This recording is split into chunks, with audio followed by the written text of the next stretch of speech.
Bon, il est temps de parler d'un truc qui me titillait depuis un certain temps quand même. Bien le bonsoir tout le monde, j'espère que ça va. Bref, moi ça va. Si vous n'avez pas une mémoire dans l'incapacité de 5 secondes, vous avez dû voir le titre de la vidéo. Oui, j'aimerais faire du doublage. Alors attention, grosse évolution entre temps. C'est actuellement plus un hobby. Je ne vais pas en faire un métier ou quoi que ce soit. En tout cas, ce n'est plus le cas. Mais ce n'est pas pour autant que le fait de doubler, j'aime de moins en moins. Parce que j'adore ça. Alors oui, au cas où, pour ceux qui ne savent pas ce que c'est. Le doublage, c'est une invention française qui a été créée pour remplacer les voix des acteurs, la plupart du temps américains, par la voix d'un comédien en fonction de chaque pays, donc pour chaque langue, histoire que les films soient accessibles pour tous. Et dites-vous que cette idée, elle est passée par plein d'autres, qui étaient pas très rentables et efficaces. Pourquoi? Parce qu'avant on avait l'idée que l'acteur en question devait refaire la scène mais en plusieurs langues. Vous comprenez bien que c'était impossible. Je vois pas trop Jim Carrey faire The Mask en japonais.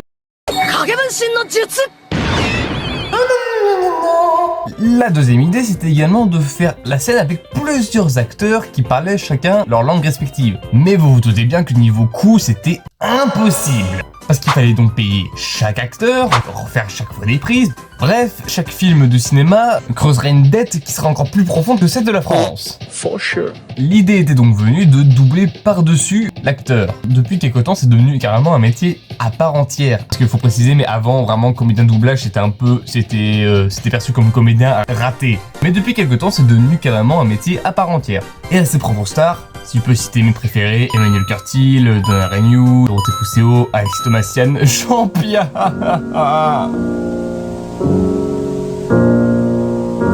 On peut en faire un autre, hein. Roger Carrel. Reposez en paix, cher monsieur. Et encore, il y en a plein d'autres. Bref, pour revenir à tout ça, bah moi, vraiment j'adore ça. Interpréter un personnage, c'est vraiment quelque chose de... C'est pas pour dire amusant, oui, j'oublie pas que c'est sérieux, hein, c'est un métier. C'est pour moi quelque chose de très intéressant et de très particulier, on va dire. Mais je suis sûr d'une chose, et je pense que pas mal d'entre vous ont dû le penser ou même le dire en voyant la miniature. Comment un mec comme moi qui articule un mot sur deux et qui bégait quasiment tout le temps, oui ça se voit pas que le montage mais je bégais beaucoup, qui parle à la vitesse de la lumière, voudrait faire de la comédie de doublage. Déjà parce que j'aime ça, t'as pas à juger Timéo, mais également, et d'ailleurs je le conseille à toutes les personnes qui ont du mal à parler, soit en articulant, soit parce qu'ils parlent trop vite, etc. Je vous assure, faites des bandes rythmo. Pas forcément avec l'interprétation d'un personnage, etc. Non, juste lisez des bandes rythmo. Au fur et à mesure, vous allez vous la planter dans la tête, vous allez avoir votre propre bande rythmo dans la tête. Et ça va, comme c'est dit, vous donner un rythme. Alors oui, il y a encore du boulot. Mais, ça s'améliore. Je vous assure qu'avant, c'était une horreur. Bien évidemment, cette vidéo n'aurait aucun sens si je ne faisais pas mon premier doublage en vidéo. J'ai donc décidé de faire autre que du Bluey, et pour mon premier doublage, j'avais du choix, mais j'ai décidé de doubler Joker, notamment la scène avec Murray. J'ai pourtant pas vu le film, mais je connais assez bien le personnage et j'avais vraiment envie de le doubler parce que c'est vraiment un antagoniste de... Wouh, incroyable. J'espère en tout cas que le doublage va vous plaire parce que ça reste un de mes premiers. J'espère ne pas avoir chié dans la colle. Mais j'espère qu'il vous plaira. Bon visionnage. Pardon, excuse-moi. Je viens de passer quelques semaines difficiles, Murray. Depuis que j'ai tué ces 3 traders de Wall Street.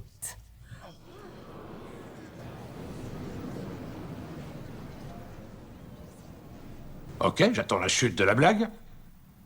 Non, y a pas de chute. C'est pas une blague.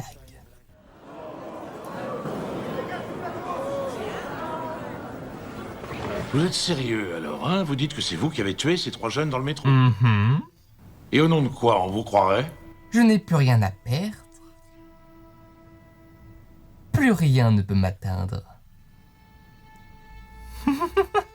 Ma vie n'est plus qu'une immense comédie. Je veux être sûr de comprendre. Vous croyez que tuer ces 3 gars, c'était comique? J'en suis sûr. Et j'en ai marre de faire comme si ça l'était pas. C'est subjectif la comédie Murray.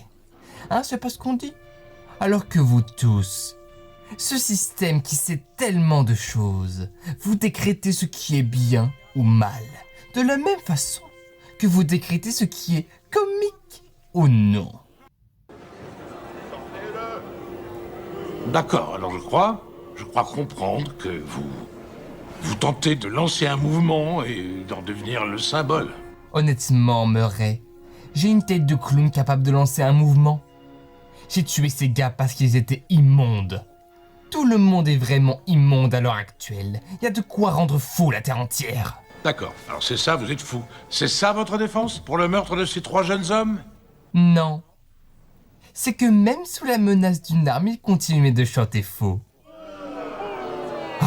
Pourquoi tout le monde se lamente autant pour ces gars-là? Si c'était moi qui agonisais sur le trottoir, vous m'auriez simplement marché dessus. Je passe devant vous chaque jour, vous me remarquez pas. Mais ces gars-là, enfin parce que Thomas ou Wayne est allé pleurer sur leur sort à la télé. Vous êtes remonté contre Thomas Wayne aussi? Oh que oui! T'es allé voir un peu comment c'est dans le vrai monde, Murray. Ça t'arrive des fois de sortir des studios? Tout le monde hurle au lieu de discuter, tout le monde engueule tout le monde. Y a plus aucune bonne manière. Y a plus personne qui se demande ce que c'est d'être le gars d'à côté. Tu crois que les types comme Thomas Wayne, ça leur arrive de se demander ce que c'est d'être dans ma peau? D'être autre chose que ce qu'ils sont? Absolument pas. Tout ce qu'ils disent, c'est qu'on va rester à notre place et encaisser comme des bons petits gars. Et qu'on va pas devenir fou furieux comme des loups-garous. Bon, il y a sûrement du boulot encore. Mais bon, ça m'a fait plaisir. Dites-moi d'ailleurs s'il y a des doubleurs amateurs ou même professionnels, on sait même pas, qui passent par là. Si vous avez des conseils à m'apporter, ce serait avec plaisir. Si d'ailleurs ce doublage vous plaît et que vous en voulez d'autres, et bah écoutez, ça me ferait plaisir d'en faire d'autres. Si jamais j'en fais d'autres, à mon avis, ils seront sous format short ou TikTok, ils ne seront pas sous format longue vidéo, ce serait un peu con. Mais si ça vous plaît, j'en ferai d'autres avec plaisir. Merci à tous d'avoir regardé cette vidéo jusqu'au bout. Merci pour les fanarts que vous m'envoyez. Encore une fois, si vous voulez m'envoyer des fanarts, vous pouvez m'envoyer sur TikTok, dans les espaces commentaires. Mais, et je dis ça vraiment totalement au hasard parce que je ne sais pas si je les crée d'ici là. Du moins à l'heure où je tourne, ce n'est pas le cas. Mais si entre temps j'ai créé le Discord, et j'espère que ce sera le cas, normalement c'est un projet, et vous pourrez poster vos fanarts là-bas. Merci en tout cas infiniment pour le soutien que vous m'apportez, que ce soit sur TikTok ou sur YouTube. Ça me fait vraiment très plaisir de voir ça. Je pensais pas qu'un petit hobby sur YouTube pouvait commencer à prendre un petit peu d'ampleur comme ça, et ça vraiment ça me fait... Et ça me met dans tous mes états. Merci encore, prenez soin de vous, gardez le smile, et je vous dis ciao.